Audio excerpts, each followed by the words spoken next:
Today, we embark on a journey to unravel the enigmatic legacy of Louise Wooster, a notorious madam. We don't really know that much about her, so it's kind of hard to say exactly who she was. This madam embraces her true purpose and becomes the hero the city never knew it needed. How true is this book? But now we embark on a thrilling quest to uncover her hidden treasures. Join us on this captivating journey as we search for elusive personal belongings. And this is the only item that we know belonged to her.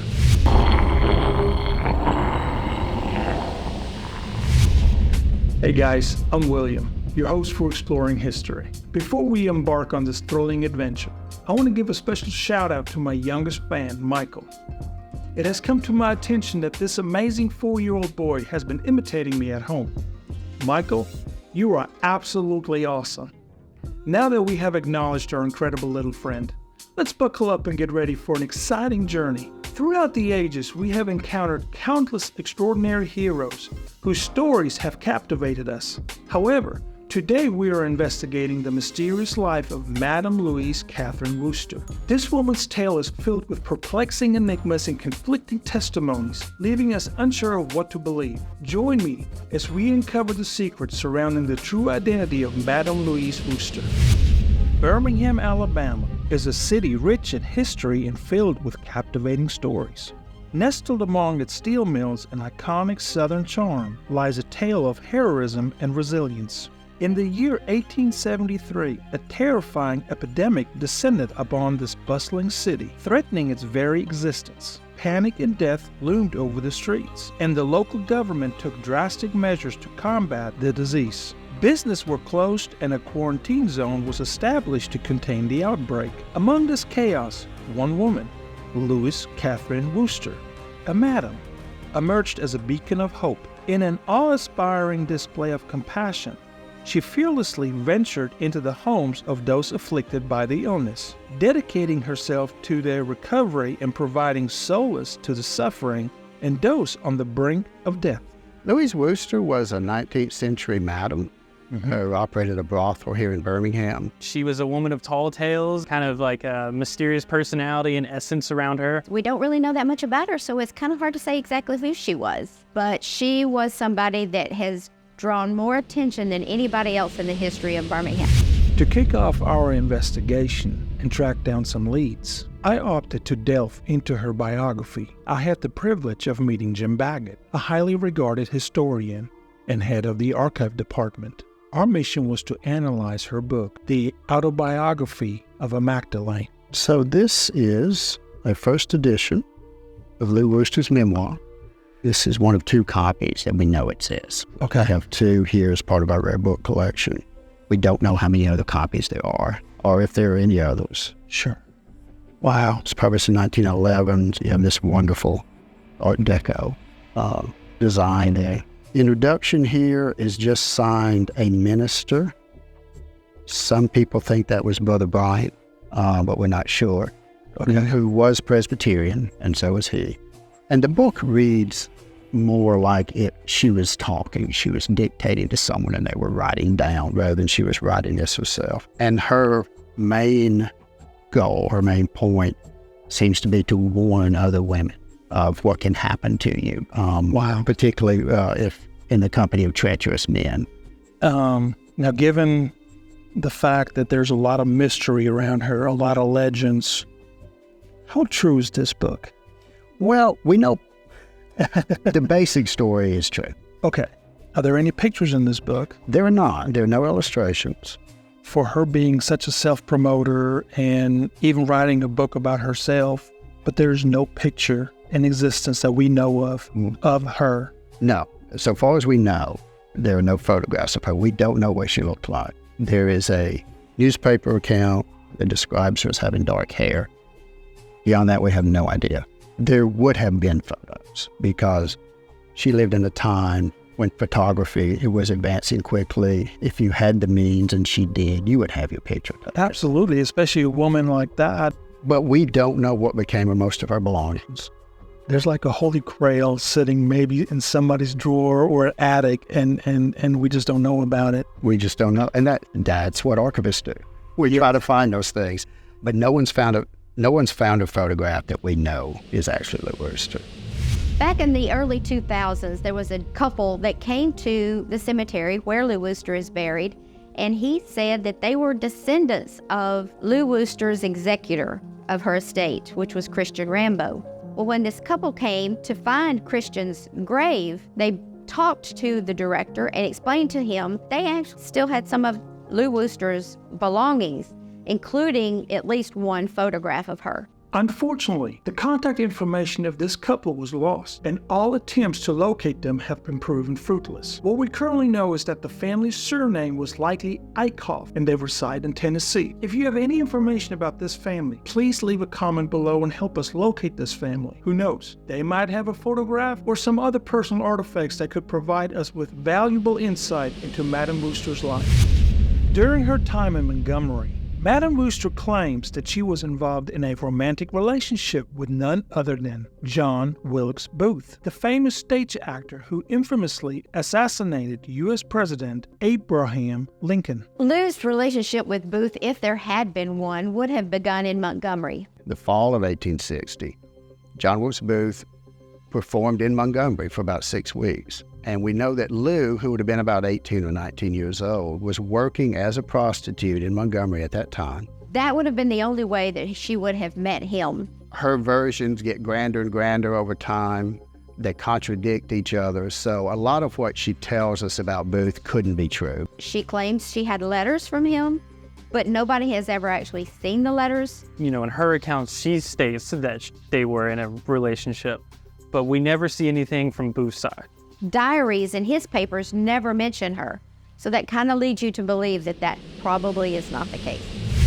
Like any historical figure, there are misconceptions and legends that have grown up around Lou. The most common misconception relates to her actions during the cholera epidemic. You often hear it said or see it written that she turned her house, her brothel, into a hospital, and that the prostitutes who worked for her acted as nurses. That's not what actually happened. She was going around to the different locations where the sick were, and she was nursing them there. At the time of the epidemic, Lou did not own any property here. She was here working as a prostitute, probably renting a room somewhere. As we continue into our investigation of Madame Wooster's intriguing life, we have come across a newspaper article. It reveals that she had purchased a building in the heart of downtown Birmingham in 1884. But that's not all. We made an astonishing discovery. Within the article is an old photograph, providing us with a precious clue.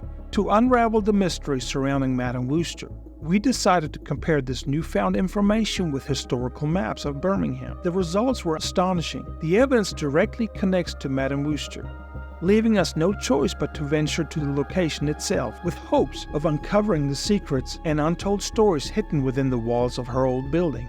With the photograph in mind, we go to the place shown in the picture. I'm a little bit disappointed. I was hoping for some kind of clue that her building stood here, but obviously it's not. So I don't know. As far as I don't know, I feel like this is a dead end. To our surprise, it's just a parking lot. We're disappointed because there's no proof that her building was ever here. And it seems like we hit a dead end. I was caught off guard when a text popped up on my phone. It was from one of my contacts claiming that the couch was currently stored at the Vulcan Park and Museum. My curiosity piqued. I couldn't help but wonder if there was any truth to the text. Without hesitation, I decided it was time to investigate again. I met with Coleman Baxley, a representative from the Vulcan Museum and Park at a secret location in Birmingham. He verified that the museum indeed had in its possession Madame Wooster's couch.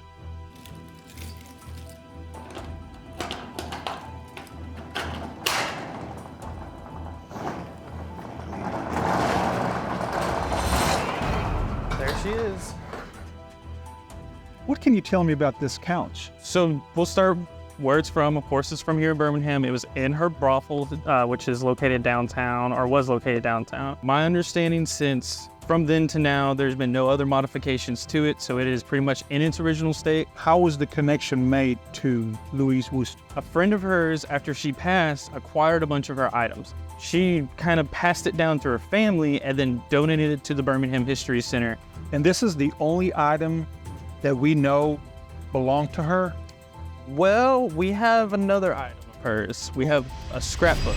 That belonged to her, that she made? Yes, that she wrote in, that she used some kind of adhesive to put newspaper articles in, just different items of interest that she thought to keep. So, Well, can we see it? yeah, absolutely. As my anticipation grew, I couldn't help but wonder, what lay within the pages of that scrapbook?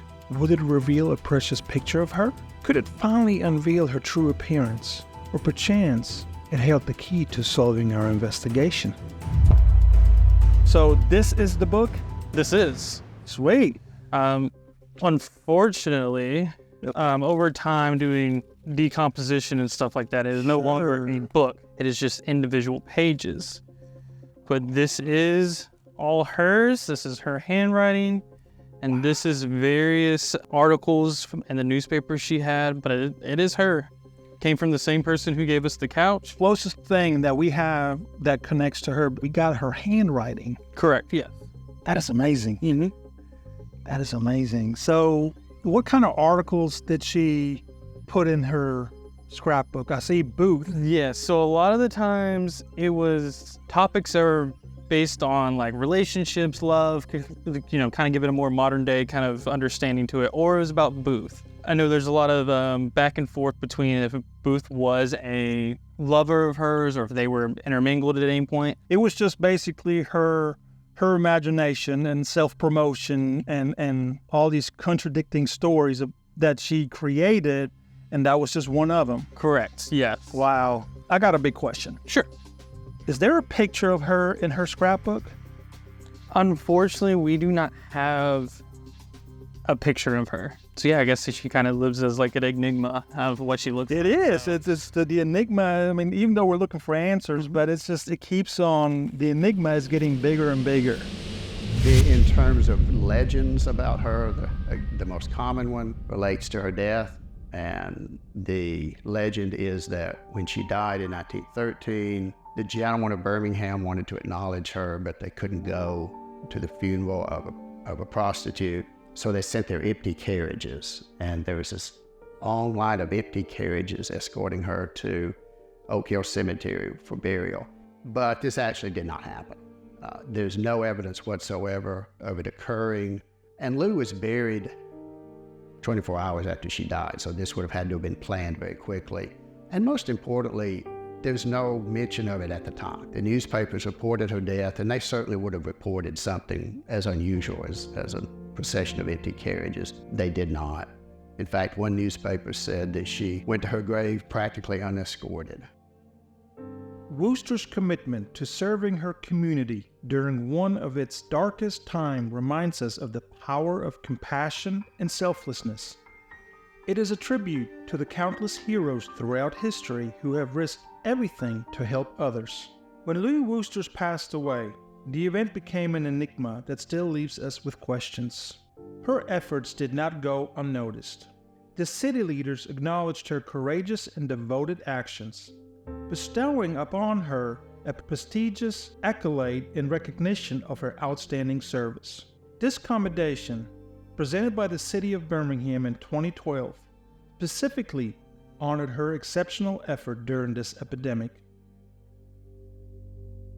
Louise Wooster's legacy may be clouded with contradictions, but her selfless acts during the epidemic serve as a reminder that heroes come from the most unexpected places. So let us remember Louise Wooster, the mysterious madam-turned-savior, whose compassion for the sick and dying left a lasting mark on our city's history. If you're eager to learn more about the life of Madam Louise Wooster, don't miss the opportunity to explore her intriguing book. Just click the link below. So next time you visit Birmingham, take a moment to remember Louise Wooster, the madam who saved the Magic City from a deadly epidemic. I'm William, and I can't wait to see you next time when we explore history.